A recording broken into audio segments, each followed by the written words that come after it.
যে বিপ্লবের পরে কিছুটা শান্তি এসেছে দেশে, ওই বিপ্লব আল্লাহর একটা নিয়ামত ছিল। এখন আবার দেশে বিশৃঙ্খলা দেখা দিচ্ছে কিনা, পাথর দিয়ে মারে, বিচার কবে হবে? এখনো সময় আছে। যদি আমরা ৭১-এর রক্তের কথা বলতে চাই এবং ২৪-এর রক্তের কথা বলতে চাই, এখনো সুযোগ আছে।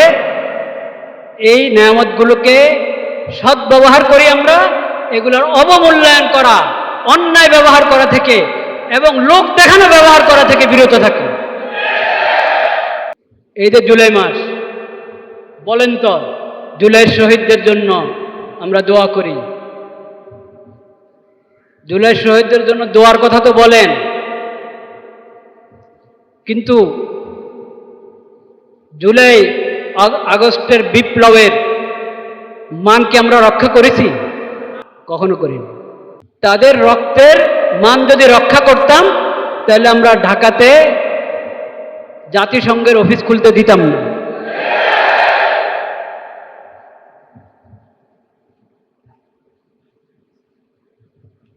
এবং এই সমস্ত নাশকরির কারণে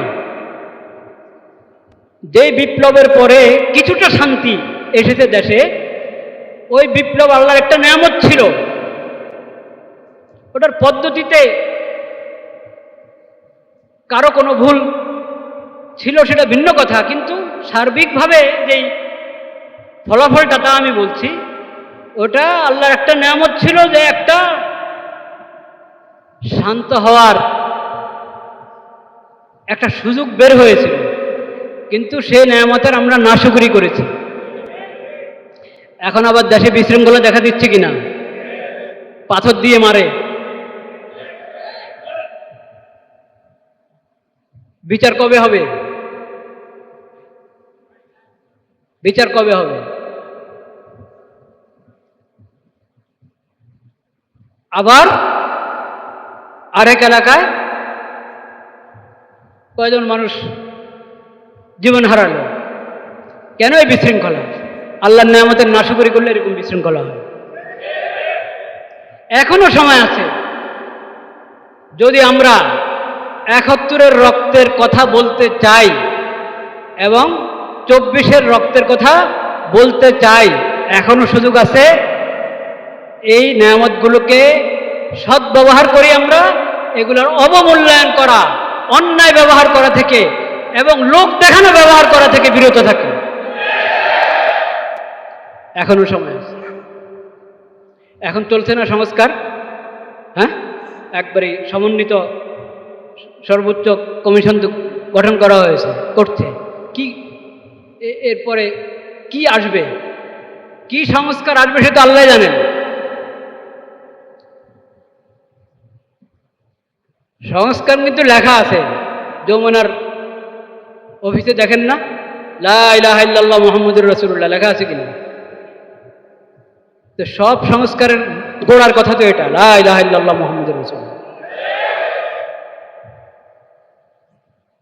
কোরআন আল্লাহ তো বলে দিয়েছেন সূরা নিসার মধ্যে, আতিউল্লাহ, আল্লাহর আনুগত্য করো, ওয়া আতিউর রাসূল, আল্লাহর রাসূলের আনুগত্য করো, ওয়া উলিল আমরি মিনকুম, ওয়া উলিল আমরি মিনকুম, আল্লাহ আল্লাহর রাসূলের বিধান মোতাবেক তোমাদের দায়িত্বশীলদের আনুগত্য করো। ফাইন তানাযাতুম ফি শাইইন, কোন বিষয়ে তোমাদের মধ্যে দ্বন্দ্ব হয়ে গেল, তাহলে এটার ফায়সালার জন্য পশ্চিমা সভ্যতার কাছে যাও না, পশ্চিমা সংস্কৃতির কাছে যাও না, পশ্চিমা শিক্ষার কাছে যাও না। ওটা বলেন না আল্লাহ তাআলা, ওখানে যাও। আল্লাহ বলেছেন কি, ফাইন তানাযাতুম ফি শাইইন ফারুদ্দুহু ইলাল্লাহি ওয়া রাসূল। কোন বিষয় সংশয়, এটা করা উচিত কি করা উচিত না, এখানে কার দাবি ঠিক, কার কথা ঠিক, কিভাবে এটাকে সমাধান করতে হবে, তখন আল্লাহর কাছে যাও, আল্লাহর রাসূলের কাছে যাও, কোরআনের কাছে যাও, হাদিসের কাছে যাও। যদি সংস্কারের প্রথম কথা এটা হয়, লা ইলাহা ইল্লাল্লাহ মুহাম্মাদুর রাসূলুল্লাহ, যদি প্রথম কথা এটা হয় যে যত দফা, যত কিছু, যত দাবি, যত অনুচ্ছেদ আছে সংবিধানে, সব কিছুর গোড়ার কথা হলো আতিউল্লাহ ওয়া আতিউর রাসূল, আতিউল্লাহ ওয়া আতিউর রাসূল। যেখানে আল্লাহ আল্লাহ রাসূল বলে দিয়েছেন সেখানে আমাদের কোনো কথা থাকতে পারে না। এই হিম্মত থাকতে হবে, এই সৎসাহস থাকতে হবে। নির্বাচিত সরকার হোক আর বর্তমান যেরকম সরকার ওরকম সরকার হোক, সবার এই ঈমান থাকতে হবে, এই সৎসাহস থাকতে হবে। আতিউল্লাহ ওয়া আতিউর রাসূল ওয়া উলিল আমরি মিনকুম। এই যে আদালত, এই আদালত 1947 তো খেদাইছেন ইংরেজদেরকে, কিন্তু আদালতের ভাষা কি? আমাদের আদালতের ভাষা কি, বাংলা না ইংরেজি? হ্যাঁ, কেন ইংরেজি? তাহলে 21শে ফেব্রুয়ারি কোথায় গেল? ইংরেজি কেন? আর নিয়ম নীতি সব 47-এর আগের। ইংরেজকে খেদানো হয়েছে, কিন্তু ইংরেজের নীতিকে খেদানো হয়নি। তাদেরকে তাড়ানো হয়েছে, তাদের নীতি তাড়ানো হয় নাই। শান্তি আসবে না এইভাবে। আদালতে এক একটা মামলা কত মাস কত বছর ঝুলে, ঠিক না বেঠিক? কি কারণে? এটা নীতি পশ্চিমাদের নীতি হওয়ার কারণে। ইসলামের কাছে শিখেন মামলা কিভাবে পরিচালনা করতে হয়, লয়ারদের কি দায়িত্ব, বিচারকের কি দায়িত্ব, এবং সাক্ষীদের কি দায়িত্ব, দুই পক্ষের বাদী বিবাদীর কি দায়িত্ব, কিভাবে পেশ হবে, কিভাবে মীমাংসা হবে, ওটা কোরআন থেকে শিখেন, হাদিস থেকে শিখেন, নবীজির সিরত থেকে শিখেন। দেখবেন আদালতে কোনো মামলা ঝুলে থাকবে না। দেখবেন আদালতের মধ্যে এই যে অন্যায় ফয়সালা, হক একজনের পায় আরেকজন, ঠিক না বেঠিক? কেন কেন হবে এরকম? কেন হবে এরকম?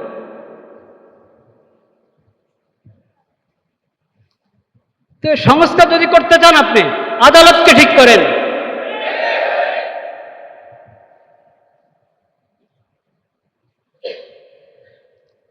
খালি এড়িয়ে যাওয়া, পাশ কাটিয়ে যাওয়া, যাতে আপনার অপরাধীদের কোনো শাস্তি না হয়, আর যারা যারা আপনার হক সে হক না পায়।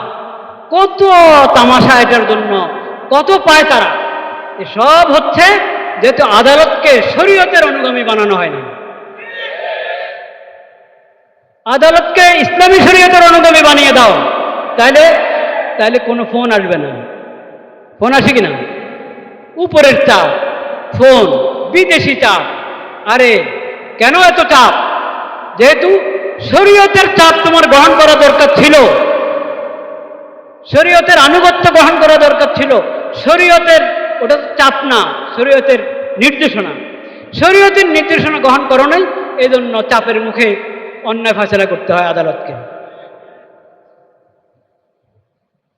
যদি এই সরকার কোনো অবদান দেখিয়ে দিতে চায়, তাহলে সেটা হলো সংস্কার, মানে আদালতকে সংস্কার করা।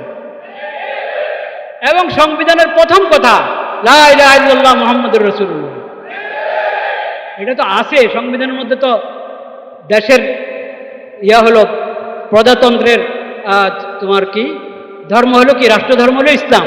তো রাষ্ট্রধর্ম যদি ইসলাম হয়, তো আতিউল্লাহ আতিউর রাসূল এটা আসবে না? এটা সবাইকে মনে রাখতে হবে, সবাইকে। আল্লাহ রাব্বুল আলামিন আমাদেরকে হেফাজত করেন। ওয়া আখিরু দাওয়ানা আলহামদুলিল্লাহি রাব্বিল আলামিন।